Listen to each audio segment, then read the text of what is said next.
అందరికీ నమస్కారం. మీడియా మిత్రులకి అందరికీ ప్రజలకు తెలియజేయడం ఏమనగంటే, మొన్న ఫయాజ్ గారు అనే కౌన్సిలర్ 39వ వార్డు కౌన్సిలర్ అనే వ్యక్తి పట్టాల గురించి మాట్లాడినాడు. మొన్న అన్న ఫయాజ్ అన్నానికి మాట్లాడుతున్నాను ఒక మాట. ఇంతకు ముందు 40 పట్టాలు వచ్చినావని రాలేదని చెప్తున్నావు. వైఎస్ఆర్ ప్రభుత్వంలో పట్టాలు తెచ్చిన 40 పట్టాలు నేనే. Jayaram Reddy MR office card ఇస్తే పట్టాలు తెచ్చింది నేను. నీకు దాన్ని నువ్వు ఎలక్షన్ కోడ్ పడేదని దొంగతనాలతో ఇచ్చే కారణం ఏమే? దొంగతనాలతో ఇచ్చి ఫేస్బుక్లో కావాలండి ఫేస్బుక్ ఓపెన్ చేసి చూడు. నువ్వు ఫేస్బుక్లో కూడా పెట్టినావు, దాన్ని ఫేస్బుక్ ఓపెన్ చేసి చూడండి. దాన్ని దొంగతనాలు తెచ్చే అవసరం ఏముంది? సాఫ్ట్ రెడ్డి అంతా ఇప్పించాల్సి ఉంటుంది. నువ్వెందుకు దొంగతనాలు తెస్తావి? అవే పట్టాలే తక్కువ ఉండవు కాబట్టి నీకు బురద చల్లడం నాయన మీద బురద చల్లడం ఇష్టం లేదు. మనకి దాని అతనే ఆయన బురద చల్లడు.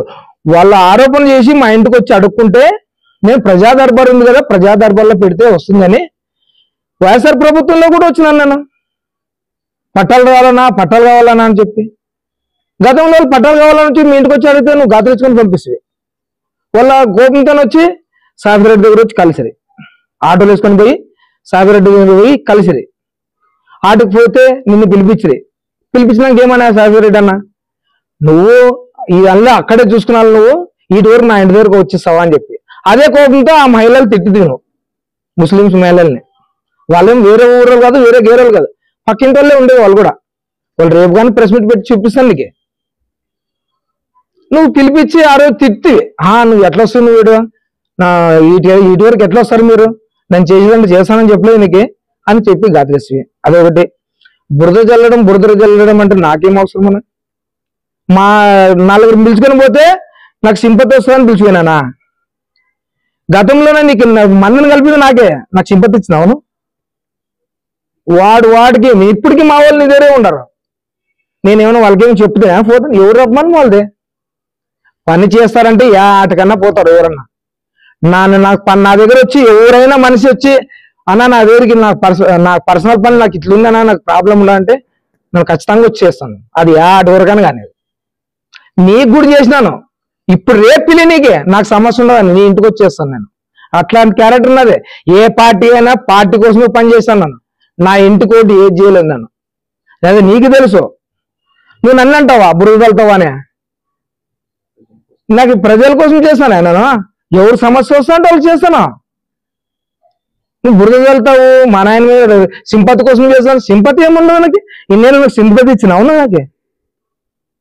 7 మందిని కలిపినావు నువ్వు. నేను పిలుచుకొని వచ్చినాను మందిని.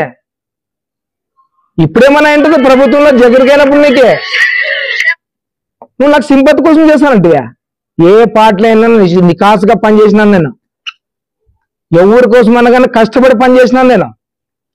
ఈసారి మాకు ఎమ్మెల్యే పరసారథాన్ని పిలిచి మాకు టికెట్ ఇస్తాడు, ప్రజల్లో పనిచేసే బాగుండవు నువ్వు అని చెప్పి పిలిచి పెట్టిన దానికి యాక్టివ్గా పనిచేస్తాం మేము.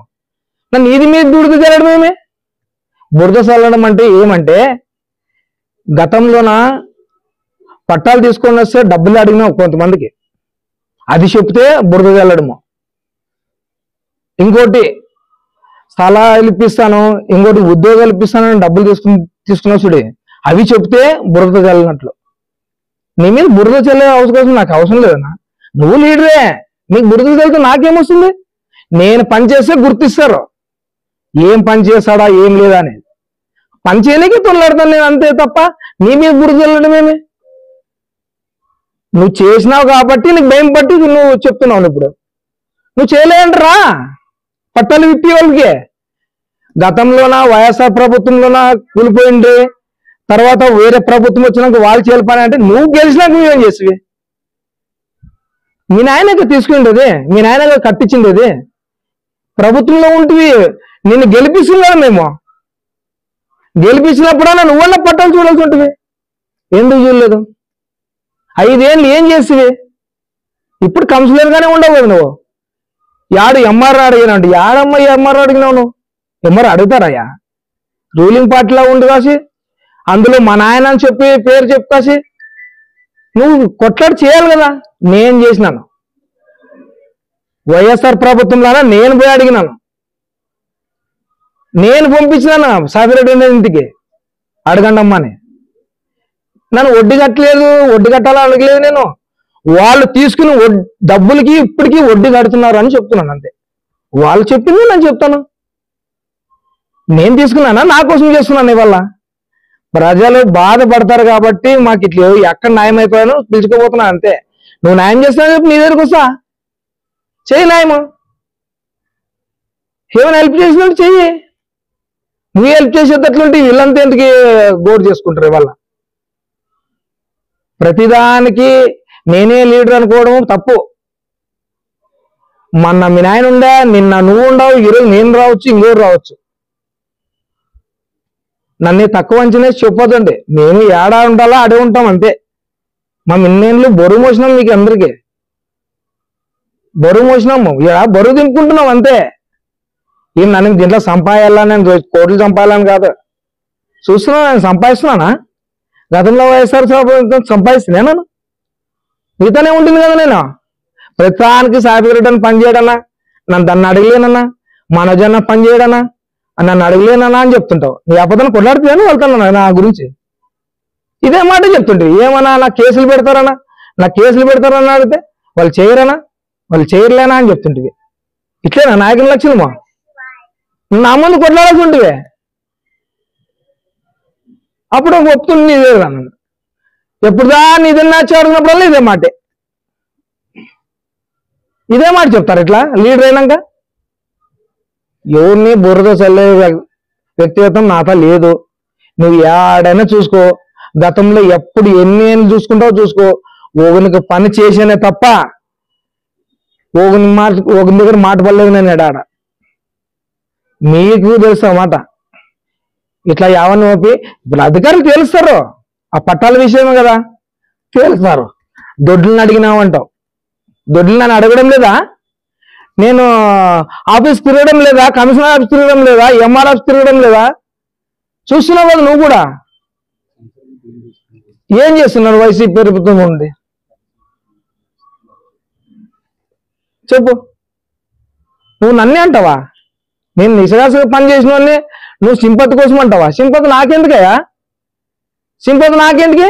నా రెక్కల కష్టం నేను చేసుకోవాలి తింటున్నాను. ఎవడైనా సంపాదించి పెట్టినాడా? ఎవరితో పేరు చెప్పి నేను సంపాదించుకుంటున్నానా? యానుండి సంపాదిస్తున్నాను నేను. తెలుదానా పరిస్థితి ఎట్లున్నదో? నువ్వే అంటుంటివి ఎట్లా బతుకుతావనా, ఏం బతుకుతావా నేను.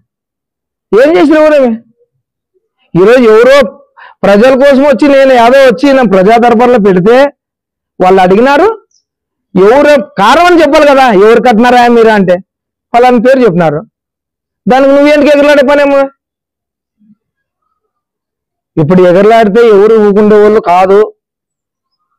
ఇప్పుడు అధికారులు కూడా తెలుస్తారు అవి ఏడుండవు ఎక్కడుండవు అని తెలుస్తాను. నేను అదే పనిలానే ఉంటాను. నన్ను ఎవరనగా నా ఇంటికి వచ్చి నాకు ఏమన్నా నాకు కష్టం వచ్చాయంటే ఖచ్చితంగా చేసే తీరుతా. అది ఏటి వరకన్నా కానీ మరుగుదొడ్లు అంటే మరుగుదొడ్లు కూడా ఇడిచేయలేను. నన్ను ఖచ్చితంగా కట్టించే తీరుతా. అవసరమైతే నా ఆస్తమ్మని కానీ చందాలేసాను కానీ కట్టించుకుంటాను దాన్ని. మీరు ఆపనంత వరకు మా ఎమ్మెల్యే పేరు చెప్పేది అతను కమిషన్ అడిగాడు, ఇతను కమిషన్. ఎవరు చూసారా కమిషన్ అడిగింది? నువ్వు చూసినావా కమిషన్ అడిగింది? ప్రజలకు ఇట్లా చెప్తారా కమిషన్ అడిగాడని? పద్ధతి మార్చుకోండి. కౌన్సిలింగ్ లో పెట్టినాను పెట్టాక ఫైట్ చేయా. నువ్వు కౌన్సిలర్ కదా, నువ్వు ఫైట్ చేయి. నీ మంచి పేరు వస్తాయి కదా, ప్రజల కోసమే కదా. ఏమి చేయలేదు ఇప్పుడని చెయ్యి. మహిళల గురించి చెయ్యి, ఇప్పుడని చెయ్యి. రా నైంట్రా, ఇద్దరు పోదామా. నైంట్ వచ్చి చూడు దొడ్లు కట్టించుకుందామా. రా గేర్లని ఇద్దరు ఉండేదమ్మా. పార్టీలు పక్క పెట్టు, నలుగురు సాయం చేసే చూసుకో. ఇవల్ల మానుకోండి. ఇవల్ల చెప్పే ప్రెస్ మీట్లు మాకు రావు. మేమేం నువ్వు అనే దానికి ఇప్పుడు మేమేం చేసేలా నిజ నిజాలు ముందుకు వస్తూనే ఉంటుంది. చూద్దాం యాడ్ వరకు అయితే. కానీ ఎప్పటికీ నన్ను ఎల్లప్పుడూ ఎవరికైనా హెల్ప్ చేసే దాంట్లో ముందుంటాను. అది నీకు తెలుసు.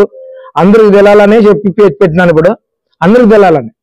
నా పేరు BJP Valmiki Chandra, north in-charge 39వ వార్డు, నిజాముద్దీన్ కాలనీ ఇన్ఛార్జ్.